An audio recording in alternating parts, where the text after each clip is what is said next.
nuestra comunión con el Señor ha sido buena. ¿Ha sido una evaluación este año o ha sido mala? ¿Ha estado caracterizada más por baches espirituales o por victorias espirituales? ¿Hemos madurado más en este año 2019 o somos menos maduros que en el 2018? Y también en lo que se avecina hacia el futuro, no son tiempos fáciles los que vienen en los siguientes días, semanas, meses en el 2020, y eso requiere de una preparación espiritual de parte de nosotros. Así que con eso en mente quería meditar algo que pienso cae bien dentro de la categoría de lo que acabo de decir en el texto de Lucas, en el capítulo 9. Ustedes tienen en sus boletines. El libro de Lucas es un libro que hemos estado leyendo y estudiando los domingos por la tarde, y este es el pasaje que continuamos estudiando, que lo comenzamos la última vez un domingo en la tarde, ya hace varias semanas. Está en Lucas el capítulo 9, quiero leerlo para ustedes desde el versículo 57. ¿Sí me escuchan bien? ¿Sí me escuchan bien? ¿Y allá atrás me escuchan bien los hermanos? Sí, muy bien. Me hacen el pulgar arriba algunos, está bien. Bueno, dice Lucas 9:57, yendo ellos, uno le dijo en el camino: Señor, te seguiré a donde quiera que vayas. Y le dijo Jesús: las zorras tienen guaridas y las aves de los cielos nidos, mas el Hijo del Hombre no tiene dónde recostar la cabeza. Y dijo a otro: sígueme. Él le dijo: Señor, déjame que primero vaya y entierre a mi padre. Jesús le dijo: deja que los muertos entierren a sus muertos, y tú ve y anuncia el reino de Dios. Entonces también dijo otro: te seguiré, Señor, pero déjame que me despida primero de los que están en mi casa. Y Jesús le dijo: ninguno que poniendo su mano en el arado mira hacia atrás es apto para el reino de Dios. Este es un tema que ustedes pueden notarlo fácilmente al leer estos versículos, que atrae nuestra atención al tema del discipulado. Por eso el título de hoy es la verdadera naturaleza del discipulado de Jesús. Hay mucho que decir acerca del discipulado de Jesús. Hay muchas cosas malas que decir acerca del discipulado de Jesús, y hay mucho que la Biblia tiene que decir acerca del discipulado de Jesús. El discipulado de Jesús viene a raíz de la palabra que Él mismo utiliza en este versículo, que los evangelios utilizan en este versículo, que se traduce como sígueme. Sígueme, aparece en cada una de las tres instancias, en cada uno de estos tres encuentros que Jesús tiene con los tres personajes. El primero le dice: Señor, te seguiré. El segundo, Jesús se le acerca a él y le dice: sígueme. Y el tercero le dice en el versículo 61, te seguiré, Señor. La palabra en el griego es akoluthei, es una palabra que aparece a lo largo de los evangelios. Cada vez que Jesús llama a un individuo para ser su seguidor, para ser su discípulo, se usa esta misma palabra, este mismo término, akoluthei, sígueme. Y debemos entender entonces y redefinir el término incluso, porque nosotros no vemos la palabra sígueme como la veían los judíos del primer siglo. Para nosotros seguir es simplemente seguir a alguien superficialmente, seguir a alguien temporalmente, seguir a alguien para realizar alguna tarea temporal y efímera, material.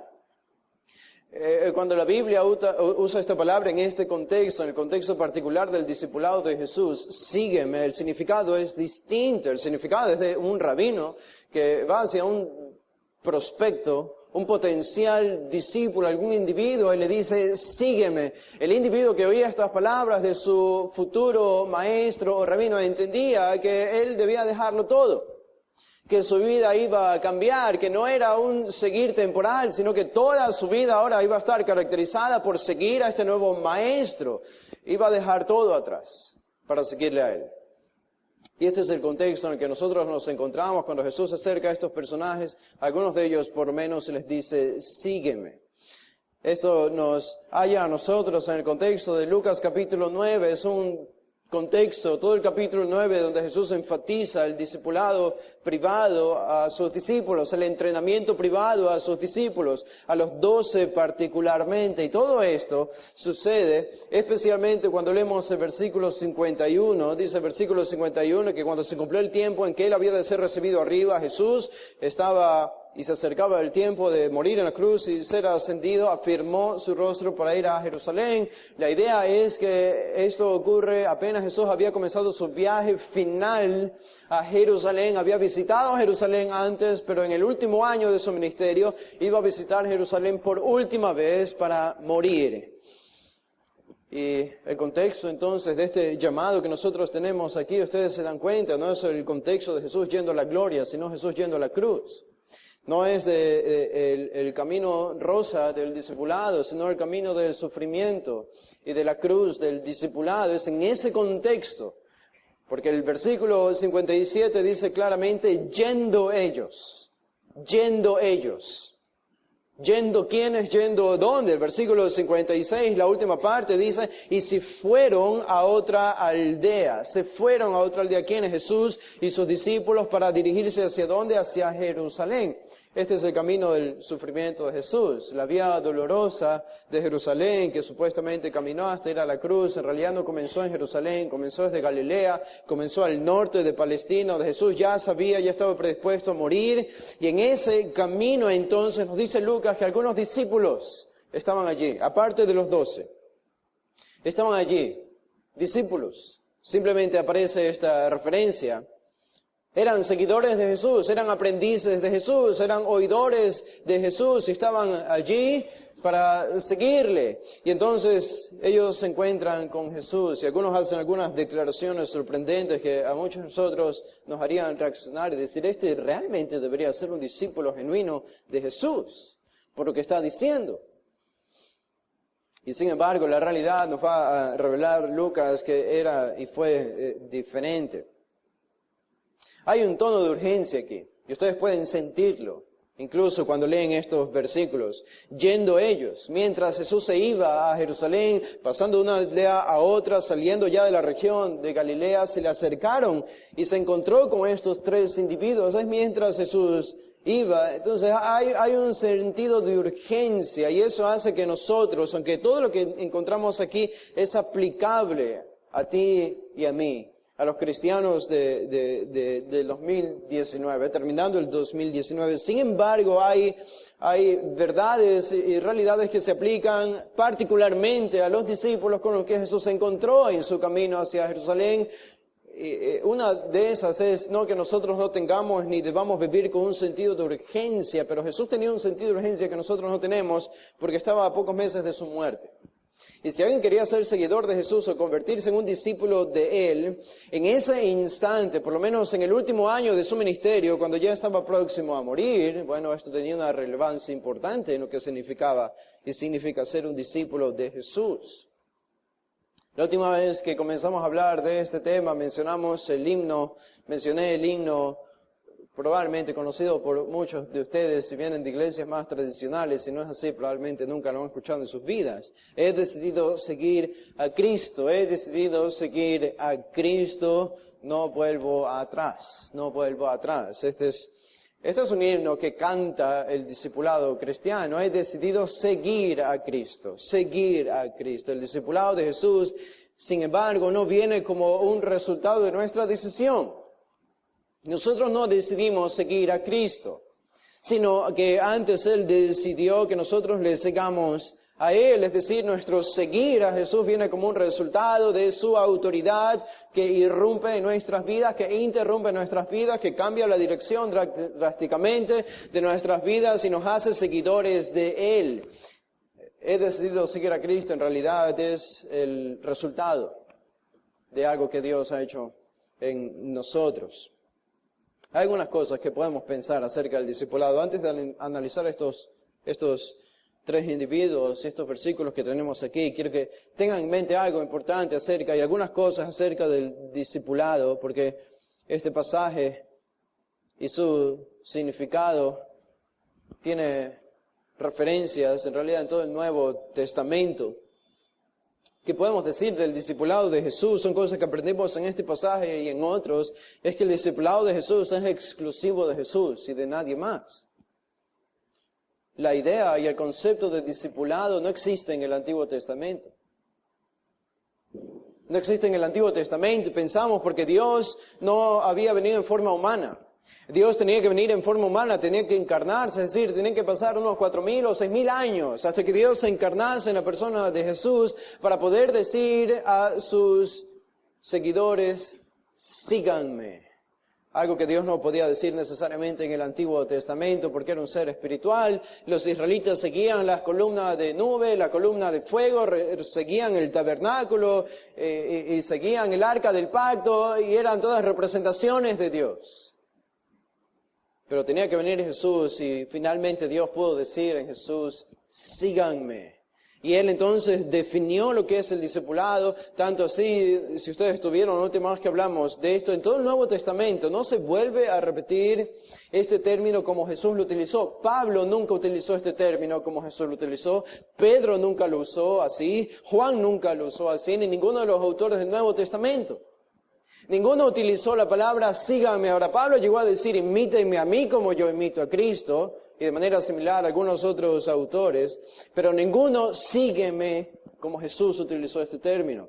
Y esto nos revela algo acerca del discipulado de Jesús, que Pedro, Pablo y los demás eran medios por los cuales nosotros y personas podían conocer a Dios y llegar a Dios, pero Jesús no es meramente un medio. Él dijo, síganme a mí, yo soy el medio para llegar a Dios, pero yo también soy el fin del discipulado. Yo soy la meta, yo soy el objetivo. Si ustedes quieren conocer a alguien, tiene que ser a mí, síganme a mí. Algo más que encontramos en el Nuevo Testamento es que el discipulado de Cristo, de Jesús, implica abandono. Abandono. Nadie puede ser un discípulo de Jesús si no abandona algo. Y esto hace que nosotros meditemos en nuestra propia vida y reflexionemos, evaluemos y digamos, ¿qué he abandonado yo para seguir a Jesús? Porque si mi vida está caracterizada por una ausencia absoluta y total de abandono a las cosas que amo, probablemente entonces no soy un verdadero discípulo de Jesús. Y me temo que muchos de los que vienen los domingos en la mañana y que solo vemos los domingos en la mañana, probablemente no son verdaderos discípulos de Jesús, si no han abandonado las cosas que aman de este mundo. Pero donde ustedes sea que vayan en el Nuevo Testamento y especialmente en los Evangelios y vean a Jesús hablando del discipulado, hay siempre abandono, incluso en este pasaje. ¿Ustedes se acuerdan del joven rico al que Jesús se le acercó? O el joven rico se le acercó a Jesús. Señor, ¿qué debo hacer para tener la vida eterna? Bueno, Jesús sabía cuál era su debilidad, puso el dedo en la llaga, donde más le dolía, vende todo lo que tienes y dale a los pobres. El Dios de este joven era el dinero, eran los bienes materiales, era el materialismo. Al final se fue triste, tenía que abandonar eso. No podía tener dos dioses y pretender seguir a Jesús mientras seguía amando su materialismo. Jesús no da espacio para nada. Tiene que haber un abandono. Este es el discipulado de Jesús. ¿Qué más? El discipulado de Jesús implica que solo hay un tipo de discipulado, no varias versiones del discipulado de Jesús. En el mundo posmoderno en el que nosotros vivimos hoy, cada uno tiene su viaje, su experiencia. Es una jerga, un vocabulario que se usa mucho en las personas seculares de hoy. Mi viaje, mi experiencia con la espiritualidad, con Dios, es de la siguiente manera. Y cada uno tiene su propio viaje, cada uno tiene su propia experiencia con Jesús. Cuando Jesús habla del discipulado, Él define lo que es el discipulado, Él ha determinado y establecido lo que es el discipulado y nadie puede redefinir ni cambiar eso. No hay varias versiones del discipulado de Jesús, hay una sola y está en la Biblia. Y si hay algo diferente a eso, entonces no es discipulado de Jesús, aunque las personas digan que están siguiendo a Jesús. Aunque las personas digan que tienen su propia experiencia con Dios y su propio viaje en conocer a Dios, si no está dentro de los parámetros, el marco de referencia de la Escritura, el Nuevo Testamento no es discipulado, no importa la jerga y las palabras que utilice la persona. Otra cosa que podemos decir es que el discipulado de Jesús es una demanda, no es una opción. Escuchen esto, es una demanda para todo aquel que quiere entrar en el reino de los cielos. En otras palabras, es que el discipulado de Jesús, en el cristianismo no encontramos dos tipos de cristianos. Unos que se convierten en discípulos de Jesús. Estos son los más fieles, estos son los que sirven siempre al Señor. Algunos de ellos se vuelven pastores, otros sirven siempre y están fieles ahí en la iglesia, están dentro de los ministerios de la iglesia. Pero hay otro tipo de cristianos que probablemente no son así y no tienen el mismo nivel de devoción y de entrega y de compromiso y de sacrificio al Señor, sino que están más bien casi como espectadores, viendo lo que ocurre en la iglesia, presentándose el domingo con regularidad, pero no más que eso. Bueno, no funciona así. No funciona así. Porque en los contextos donde encontramos que Jesús enseña acerca del discipulado, Él habla, e incluso en este pasaje al final, dice en el versículo 62, noten, Jesús le dijo al último hombre, ninguno que poniendo su mano en el arado mira hacia atrás es apto para el reino de Dios. Esto es salvación. En otras palabras, si no eres un discípulo de Jesús, como Él define que es un discípulo de Jesús, no vas a entrar al reino de Dios. No hay tal cosa entonces como dos clases de cristianos, los que son más discípulos y más servidores y los que están como espectadores. Hay solamente un tipo de discipulado, es una demanda entonces que Jesús hace a las personas. No es una opción, es una demanda ser su discípulo. Es una demanda, alguien decía una demanda con una autoridad imperial, que Jesús venía a las personas y les decía, sígueme. Y es lo mismo para nosotros hoy. Otra cosa es que el discipulado es un don de Dios, no es una manufactura del hombre, no es un artificio del hombre, no viene por iniciativa del hombre. Encontramos eso en el primer individuo que hallamos en este pasaje. Pensó que podía volverse discípulo de Jesús solamente porque expresó sus emociones y tenía fuertes sentimientos de apego hacia el Maestro. Y esto es el claro ejemplo de un hombre que se quiso volver discípulo de Jesús sin haber recibido el don de la salvación, el don de Dios para convertirse en discípulo. Por lo tanto, el discipulado tiene que venir como un resultado del don de Dios, el don del cielo, tiene que venir de arriba, porque ningún ser humano en sus cabales, amando este mundo, como todos nacemos muertos en pecados, estaría dispuesto a abandonar lo que más ama. Nadie puede hacer eso a menos que Dios haga un milagro en ese corazón. El discipulado tiene que venir entonces como un don de Dios, un don divino. Y el discipulado implica sufrimiento. El discipulado implica sufrimiento. No buscamos el sufrimiento, no deseamos el sufrimiento, pero soportamos el sufrimiento porque sabemos qué es lo que Jesús demandó de nosotros. Y todo el Nuevo Testamento lo hace. Y por último, una última característica es que el discipulado de Jesús es siempre activo. El discipulado de Jesús es siempre activo. No hay tal cosa como un discípulo de Jesús pasivo. La palabra mismo, akuluzei, no es un sustantivo, no es un nombre, no es un adjetivo. Es un verbo, akuluzei, sígueme, te seguiré. Notan, la misma definición de la palabra comunica la idea de acción. Es un verbo, es algo que tenemos que hacer continuamente y constantemente. Estamos siguiendo a Jesús y mientras seguimos a Jesús estamos abandonando cosas y haciendo cosas que le honran a Él en sacrificio a Él. Es algo continuo, no es temporal. No podemos meternos en esto y de pronto arrepentirnos en medio del camino y decir, bueno, ahora yo me salgo porque esto era mucho para mí. Recuerdo un prestigioso líder evangélico hace pocos meses anunció que se divorciaba de su esposa y después anunció que abandonaba el cristianismo después de haber tenido años de pastor de una iglesia. Este hombre pensó que el discipulado de Jesús era temporal. Bueno, este hombre nunca nació de nuevo. Nunca fue un verdadero discípulo de Jesús, aunque habló con aparente amor y verdad y todo lo que aparentó ser externamente.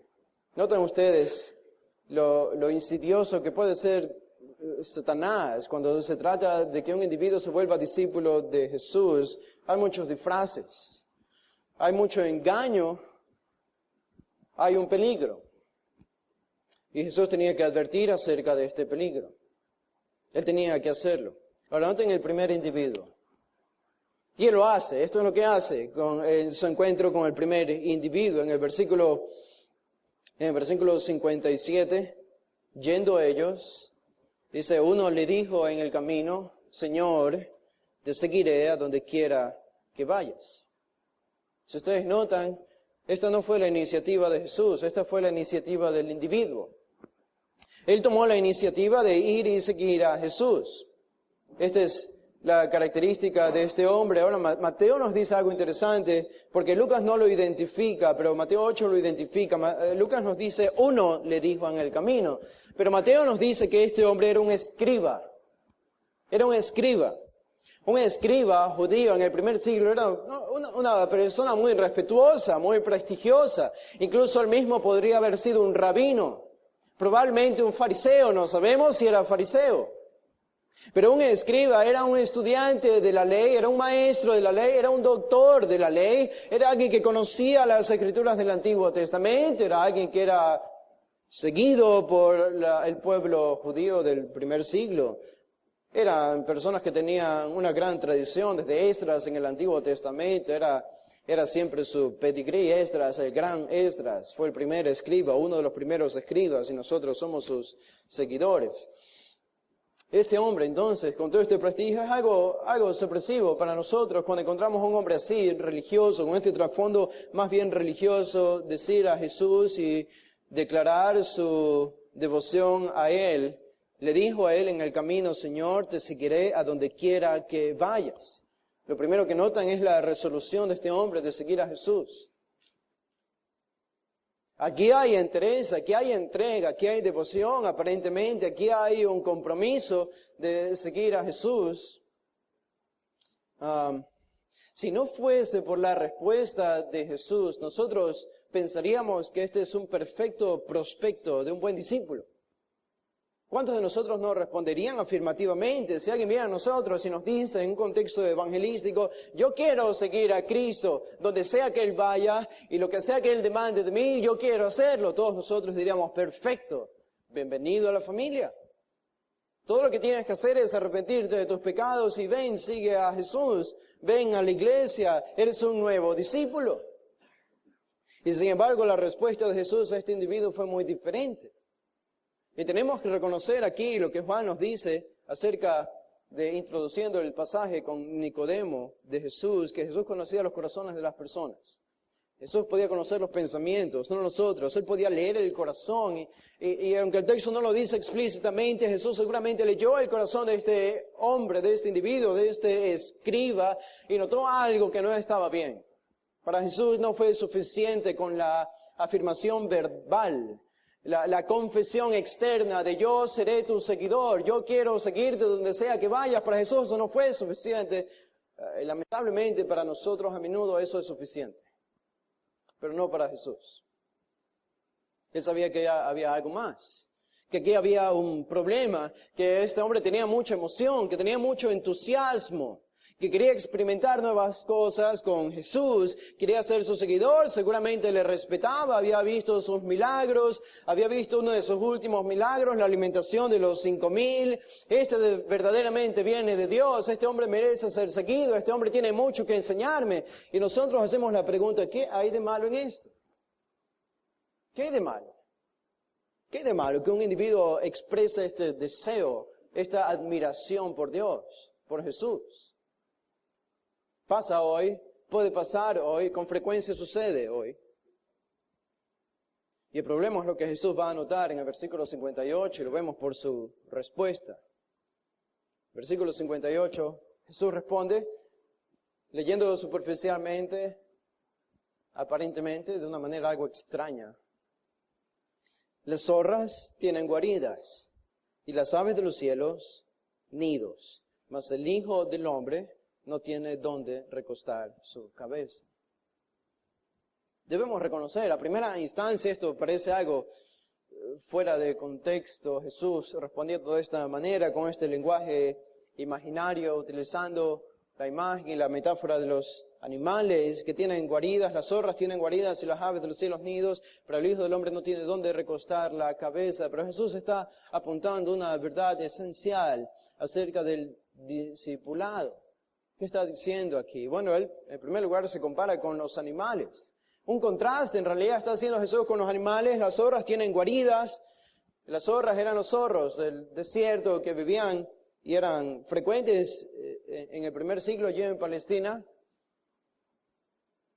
Ellos tenían la costumbre y tienen la costumbre todavía de hacer sus guaridas debajo de la tierra, sus madrigueras, debajo de la tierra. Durante el sol se escondían, durante el día del fuerte calor, allí criaban a sus crías y durante la noche salían de sus madrigueras para cazar. Pero siempre regresaban al amanecer a sus madrigueras. Las aves tienen sus nidos. Esto se explica a sí mismo. Ustedes no necesitan una explicación de esto. Ustedes saben muy bien lo que hacen las aves con sus nidos y para qué sirven los nidos y para qué sirven las guaridas o las madrigueras para los zorros. El contraste es que está diciendo Jesús, los animales tienen un lugar de confort. Los animales tienen un lugar de protección, de seguridad, de comodidad. El contraste es, pero el Hijo del Hombre no tiene dónde recostar la cabeza.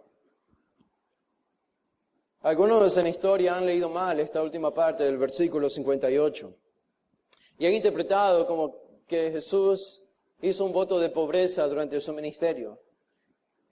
Casi que figuran a Jesús como un mendigo del primer siglo, un judío mendigo del primer siglo que literalmente no tenía ningún lugar donde dormir. Así que si trasladásemos a Jesús al 2019, Jesús estaría durmiendo debajo de los puentes y pidiendo comida en las calles.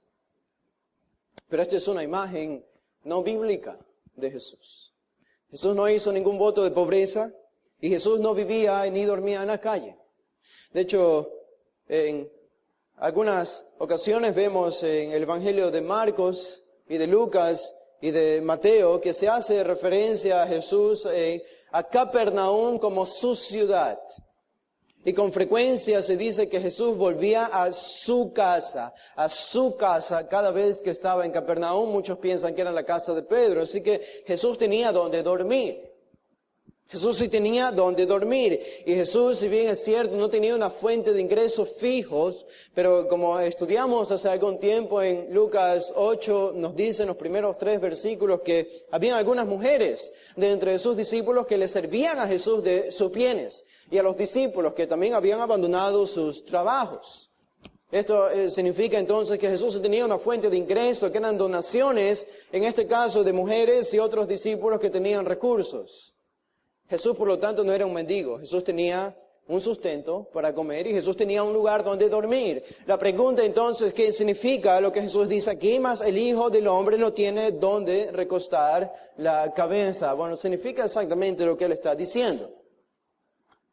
Si nosotros solo añadimos una palabra más, un calificativo más para explicarlo y que se entienda de mejor manera, el escriba habría entendido perfectamente lo que Jesús le dijo, pero lo que Jesús está respondiendo a él es, ¿en serio?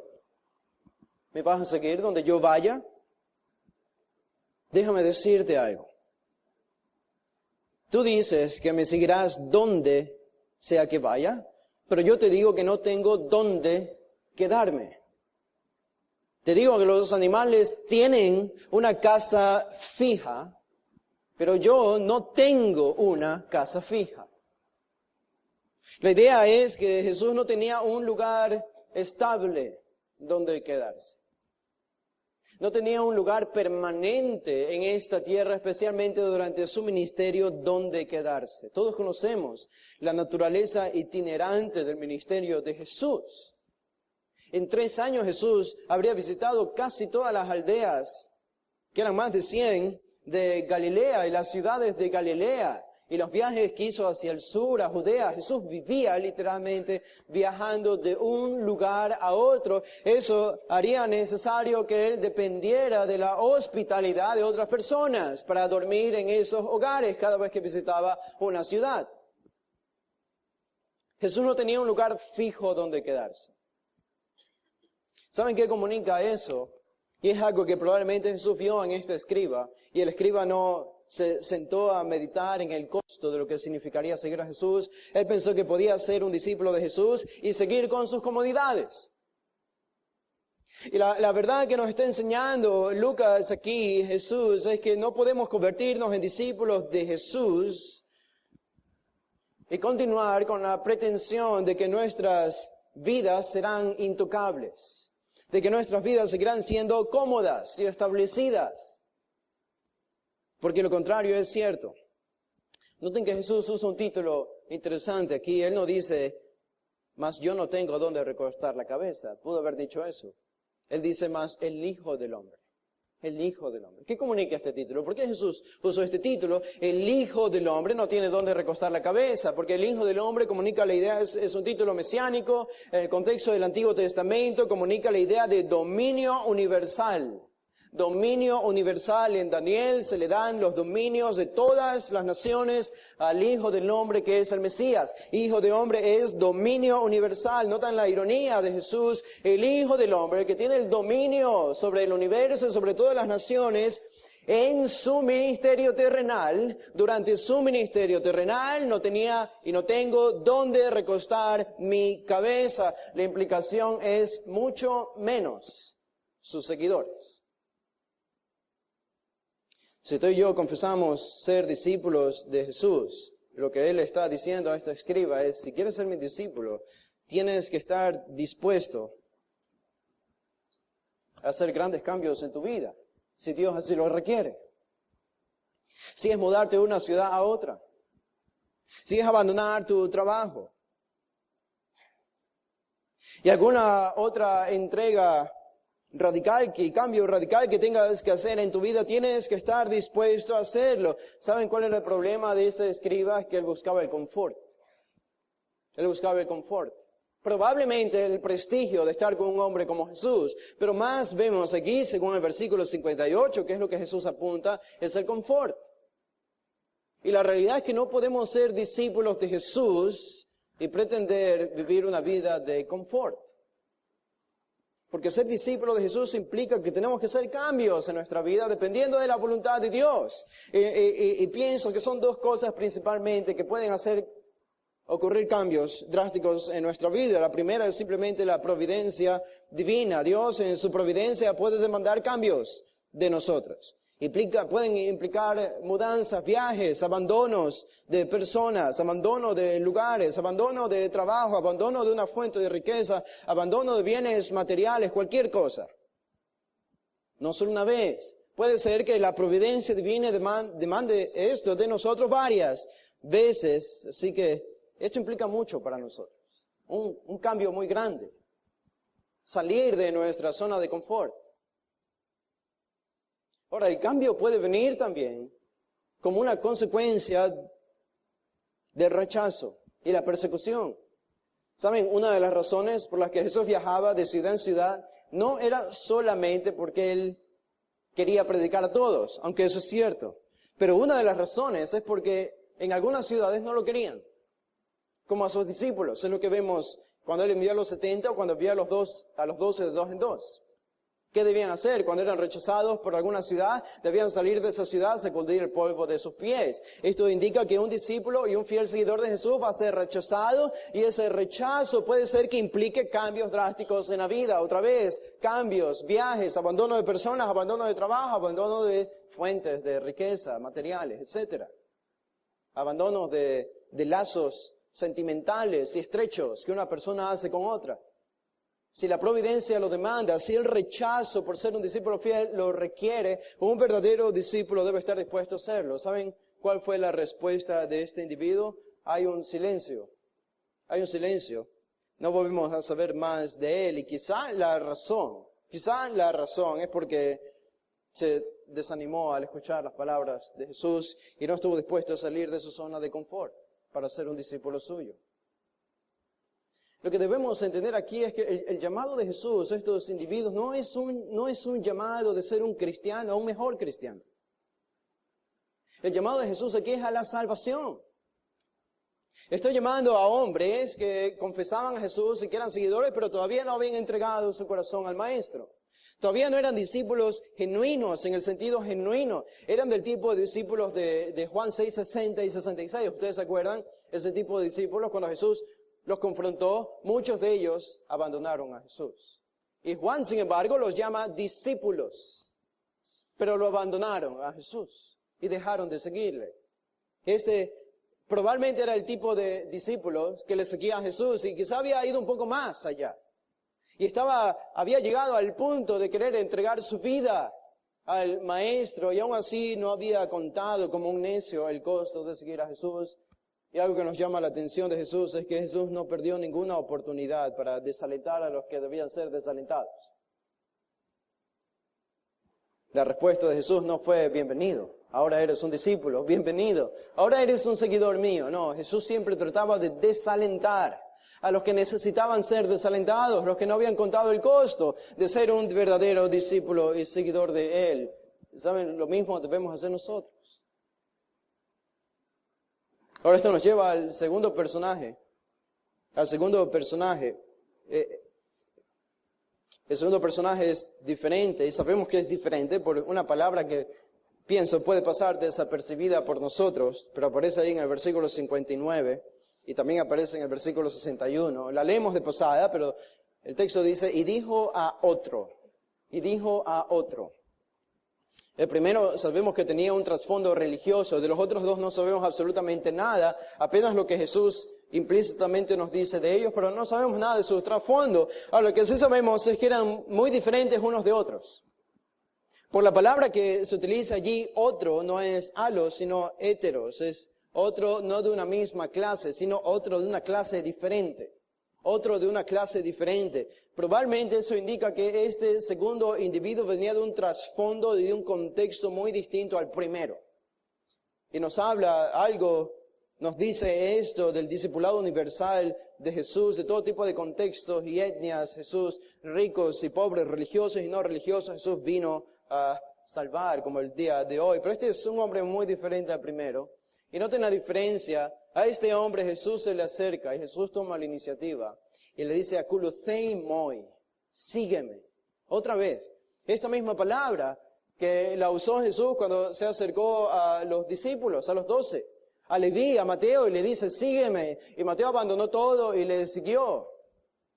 A Juan, a Felipe en Juan 1 le dice, sígueme. Y Felipe, dejándolo todo, le siguió. Juan y Jacobo, cuando escucharon esta palabra de Jesús, dejaron la barca, dejaron a su padre y le siguieron a Jesús. Es esta misma palabra, este mismo nivel de devoción, no es otra cosa que salvación.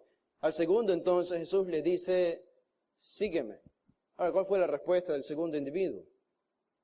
Señor, déjame que primero vaya y entierre a mi padre. Déjame que primero vaya y entierre a mi padre. Y lo que vamos a encontrar aquí es una excusa, y en el último individuo encontramos otra excusa. Son dos excusas para no seguir a Jesús. Esta excusa nos habla entonces de la prioridad de este segundo individuo. Aparentemente es una prioridad, es una responsabilidad social que llegaba al punto de un mandamiento para los judíos, por lo menos en el primer siglo. Déjame que primero vaya y entierre a mi padre. Lo que viene a nuestra mente inmediatamente es que el padre de este hombre había muerto. Este era un hijo.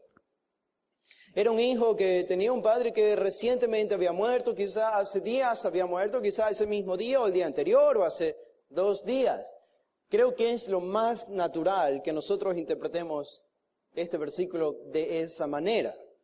Hay algunos que, por las palabras que Jesús usó, algunos comentaristas y muchos incluso llegan a decir que Jesús realmente no está llamando a un individuo que recién había o apenas había perdido a su padre, sino que probablemente lo había perdido hace 1 año o hace 6 meses y el hijo todavía está haciendo duelo por el padre. Por tanto, Jesús dice, no es propio que hagas duelo por 6 meses o 1 año, es hora de seguirme.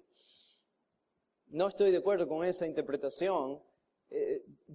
Quizá viene por querer hacer ver a un Jesús un poco más tierno de lo que realmente suena aquí. Pero Jesús no está buscando ser tierno necesariamente aquí. Y el texto lo dice claramente, el individuo había perdido a su padre y el individuo quería enterrar a su padre. Eso indica que el padre todavía no había sido enterrado y que el padre había apenas muerto.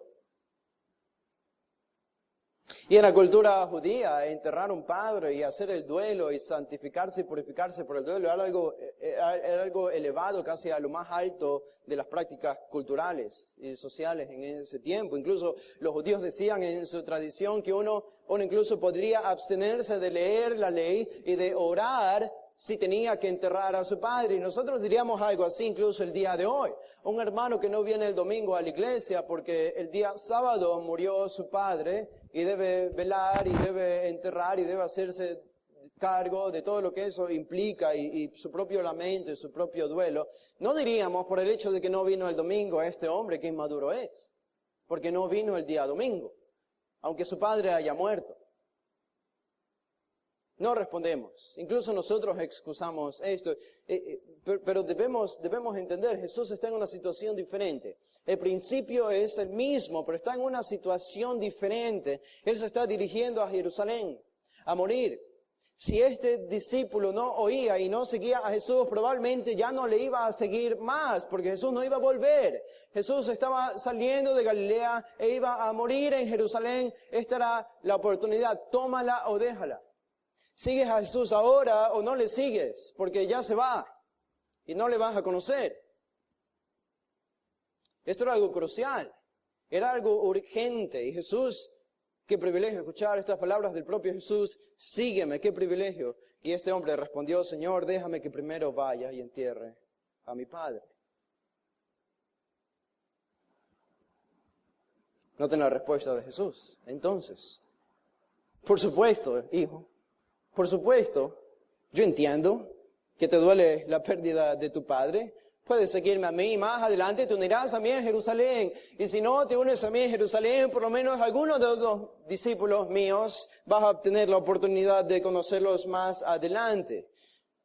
¿Cuál fue la respuesta de Jesús? Deja que los muertos entierren a sus muertos y tú ve y anuncia el reino de Dios. ¿Qué les parece esa respuesta? ¿No les parece un poco drástica? Sí, claro que sí. Es drástica.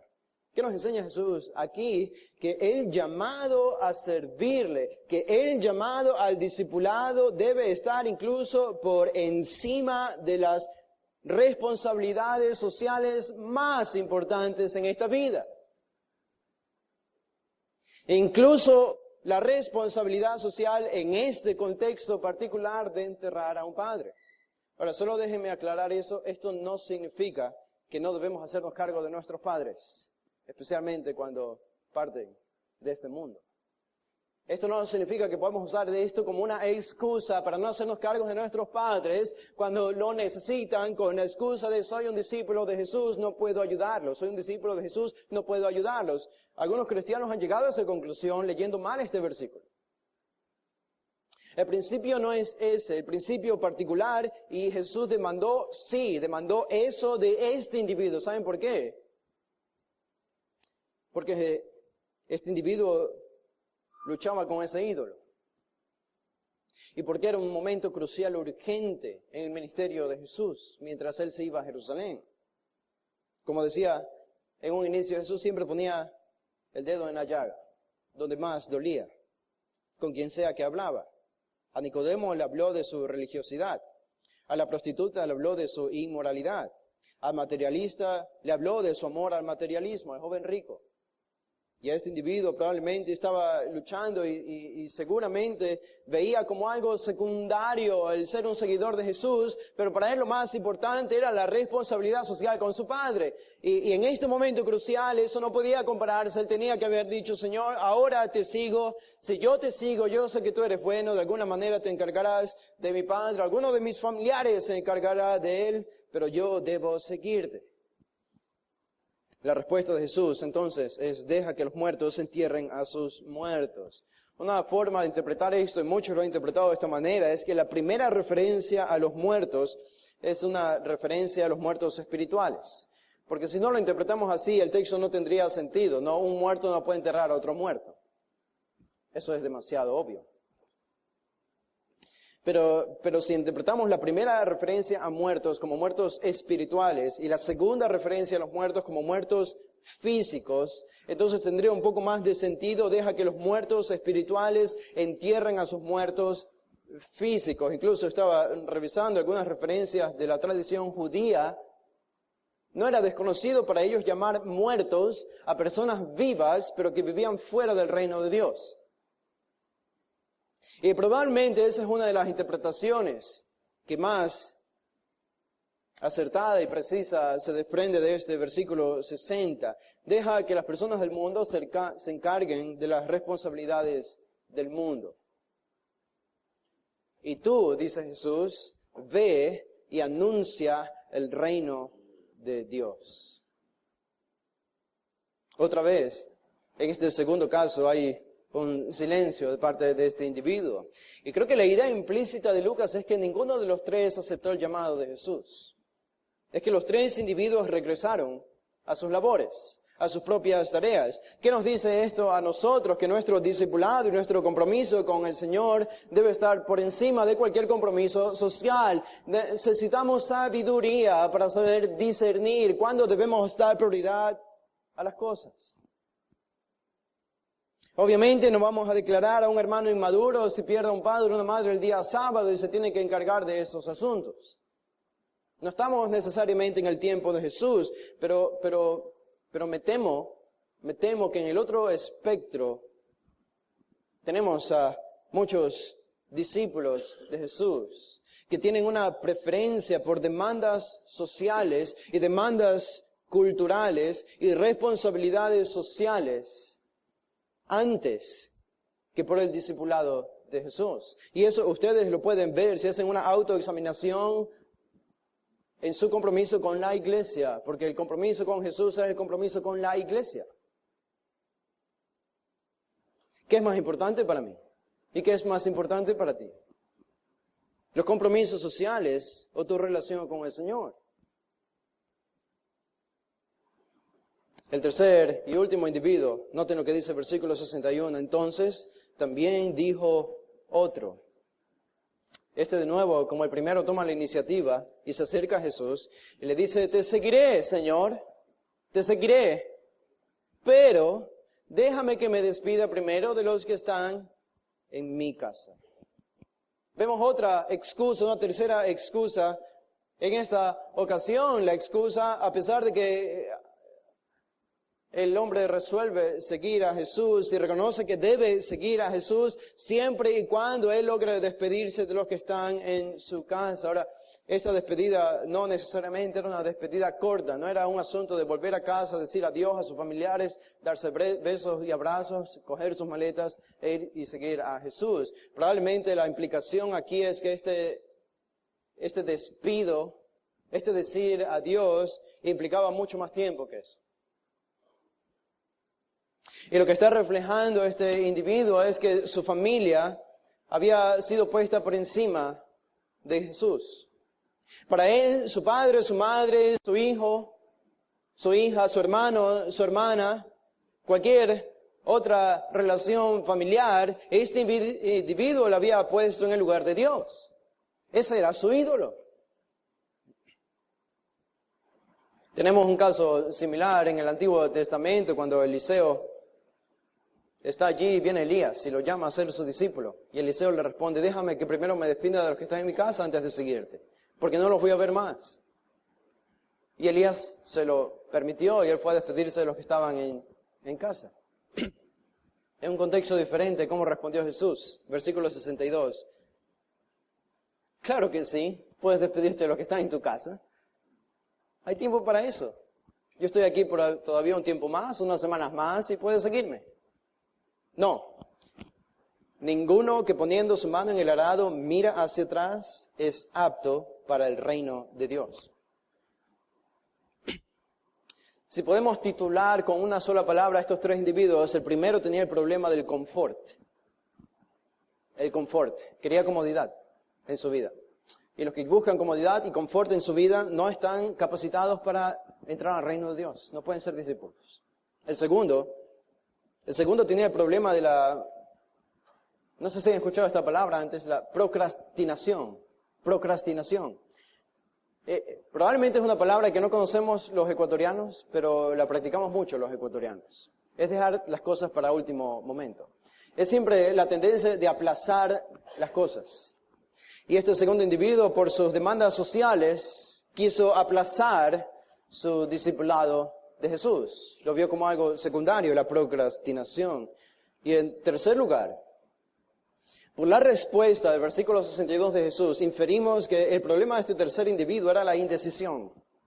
La indecisión. Noten cómo Jesús usó esta figura para describir a este tercer individuo. Ninguno que poniendo su mano en el arado mira hacia atrás es apto para el reino de Dios. Es una imagen agricultural muy conocida. Un hombre tenía su arado en la mano, que era algo difícil de sostener. Es decir, tenían que sostenerlo y ejercer una presión sobre la tierra para que la tierra vaya enterrando la semilla que había sido puesta allí, en el campo. Y si este hombre no ejercía presión con este arado, con este largo palo sobre la tierra, entonces lo que iba a ocurrir era que la tierra no iba a cubrir la semilla. Y la semilla no podía germinar, la semilla no iba a quedar enterrada. Y podía pasar, como Jesús describe aquí, que si un hombre tenía su mano en el arado y miraba hacia atrás, lo más probable es que el arado no era un palo fijo, sino que se podía mover a derecha, a izquierda, arriba y abajo. Y lo más probable es que habría de mover sin querer y no habría atinado bien a enterrar la semilla. Por tanto, las semillas otra vez quedarían encima del campo, en la superficie. Esto era algo tonto, es algo necio. Pero ¿por qué un agricultor miraría hacia atrás? Digo, no es algo que hacían frecuentemente, ellos sabían, eran profesionales, sabían lo que tenían que hacer, pero ¿por qué un agricultor miraría hacia atrás? La única respuesta es por su indecisión. Había algo todavía que le llamaba en el pasado hacia atrás, como la mujer de Lot, que miró hacia atrás, a Sodoma y a Gomorra, cuando salía y se convirtió en estatua de sal. Amaba las cosas que habían en Sodoma y en Gomorra. Esta es la indecisión. Ahora, los indecisos, dice Jesús, no son aptos para el reino de Dios. Los que saben que tienen que seguirle, pero tienen algo que aún no quieren abandonar y saben que es su responsabilidad, saben que es el único camino, pero no están dispuestos a soltar lo que más aman del mundo, de su corazón. Jesús dice, no son aptos para el reino de Dios. Este era el problema del tercer individuo. En la forma particular de él, esta indecisión venía por su amor idolátrico hacia su familia.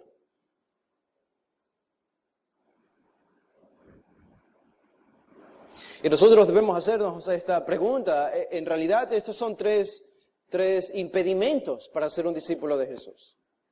Tres barreras que se erigen y no permiten a las personas seguir a Jesús y convertirse en sus discípulos. De nuevo, esto es acerca de la salvación. No es acerca de ser un buen cristiano y pasar a ser un mejor cristiano, o de un mal cristiano a un buen cristiano. Esto es salvación. Ser discípulo es ser salvo. Y la pregunta que debemos hacernos es si hay alguna de estas barreras en nuestra vida o en tu vida. La pregunta que debes hacerte es si eres un genuino discípulo de Jesús. Una pregunta, pienso yo, importante al terminar el año y comenzar uno nuevo. Puede ser que hayas estado acostumbrado a escuchar los mensajes, a venir los domingos, pero no has pasado de allí. Puede ser que incluso hayas pasado un poco más allá de eso, has pasado el umbral de solamente ser un espectador y has resuelto en tu corazón ser un discípulo de Jesús. Y entonces caerías en una de estas categorías, pero aún no eres salvo. Y Jesús está presentando para nosotros entonces cuáles son las barreras que un aspirante a discípulo debe abandonar en su vida si quiere ser un fiel seguidor de Él. El amor por el confort, el amor por el mundo, la procrastinación, el amor por la indecisión y las cosas que deben ser dejadas atrás. Todo esto son obstáculos, son impedimentos que no nos permiten vivir como discípulos. Ahora uno podría preguntar, bueno, estos son solamente mensajes de noticias negativas, ¿no? Que nos impide, pero ¿qué pasa? Que llega a abandonar todo esto. ¿Qué pasa el que pasa el umbral del abandono, del sacrificio, del compromiso genuino y va más allá y se convierte en un genuino discípulo de Jesús? ¿Saben? Es exactamente la pregunta que los discípulos, los 12, le hicieron a Jesús después de que Él conversó con el joven rico y vieron la respuesta del joven rico irse. Ellos preguntaron a Jesús, Señor, en Mateo 19:27, Pedro le dijo aquí, nosotros lo hemos dejado todo y te hemos seguido, ¿qué pues tendremos? Jesús respondió, de cierto os digo que en la regeneración, cuando el Hijo del Hombre se siente en el trono de su gloria, vosotros que me habéis seguido, también os sentaréis sobre 12 tronos para juzgar a las 12 tribus de Israel. Bueno, esto era para los 12, pero ¿qué es de nosotros? Versículo 29. Y cualquiera que haya dejado casas, o hermanos, o hermanas, o padre, o madre, o mujer, o hijos, o tierras, por mi nombre, recibirá 100 veces más y heredará la vida eterna. Esta es la recompensa. No es una recompensa pobre. Al contrario, quizás nosotros podemos resumir en estas barreras o estos obstáculos, los podemos resumir en tienes que abandonar cualquier cosa, no importa la forma que tome. Tienes que abandonar cualquier cosa que te impida seguir fielmente a Cristo y vivir el genuino discipulado. Cualquier cosa que te impida hacer eso, tienes que abandonarla, aunque sea buena, aunque sea aceptada por el mundo. Pero para ti, eso es un ídolo y necesitas abandonarlo si quieres convertirte en genuino discípulo de Jesús. Hoy no tuviésemos una Biblia en español ni en otros idiomas si no hubiese hombres que hicieron esto, abandonaron todo por seguir a Jesús y dieron sus vidas. Por seguir a Jesús el Evangelio no habría llegado a nosotros. Hoy no habrían discípulos que abandonaron todo por seguir a Jesús. Y no debe ser menos de ti y de mí, de todos nosotros. La recompensa es eterna, incluso en este mundo y en el venidero mucho más. Pensando en esto, vamos a hacer una oración y a terminar este sermón. Padre, te damos gracias por este texto que es para nosotros, Señor, algo inusual, aparentemente radical. Las demandas de Jesús son altas. Qué lástima, Señor, y qué tristeza ver que estos 3 individuos no estuvieron dispuestos a vivir según el estándar que Jesús impuso sobre ellos. La pregunta para nosotros es si nosotros estamos dispuestos a vivir bajo tu estándar. Que nos ayudes a entender, Señor, que el cristianismo no es nada superficial, sino que significa ser discípulo, un seguidor. Y un seguidor siempre tiene que abandonar el materialismo en cualquiera de sus formas. Personas, objetos, riquezas, sentimientos. Y esto no pueden hacerlo las personas, Señor, sino por una obra de tu Espíritu.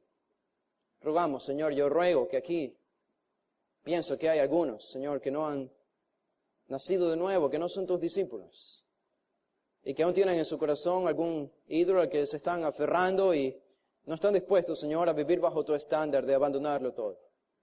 Yo ruego, Padre, que tu palabra les hable, que tu palabra les convenza, que tu Espíritu les dé la convicción de entender que si lo abandonan todo van a ganar algo mucho mayor, que no es temporal, sino eterno, que no es efímero, sino permanente, que no es terrenal, sino celestial, que no es dubitativo, sino persistente y estable, que es la salvación eterna y las riquezas que tienes preparadas para nosotros en los cielos.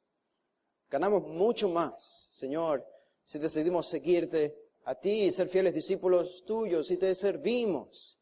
Rogamos, Señor, que nos ayudes en este nuevo año a vivir de esta manera, a reflejar lo que es ser un verdadero discípulo, a reflejarlo donde más nos duele a todos nosotros, Señor, que son las cosas que amamos todavía de este mundo. En eso queremos reflejarlo, así que rogamos que tú nos purifiques, que nos des la fuerza, que nos des la fortaleza y la capacidad para hacerlo, solo en el poder de tu gracia. Lo pedimos en el nombre de Jesús. Amén.